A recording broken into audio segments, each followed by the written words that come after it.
Une telle manière de servir Dieu n'est pas saine. La plupart des femmes s'adonnaient à un culte idolâtre. Elles avaient en elles un souffle démoniaque qui leur infligeait des crises agitées, durant lesquelles elles énonçaient des informations ou prédictions le plus souvent mensongères et impies. De ce point de vue, il y avait parmi elles de grands démons et elles avaient si leurs prêtresses.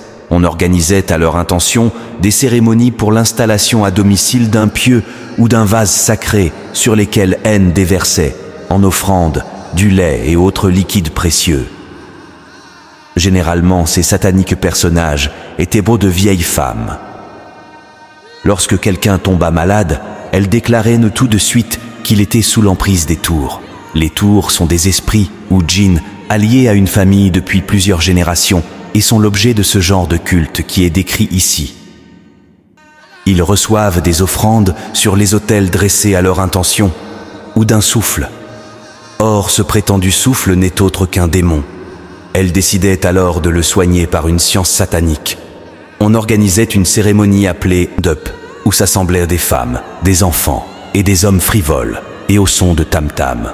On dansait, chantait, on sacrifiait un mouton, une chèvre ou un bœuf, et l'on buvait le sang chaud jaillissant, dont la consommation est interdite par l'islam. Il semblait même que par cette manière de soigner, on transgressait tous les interdits religieux.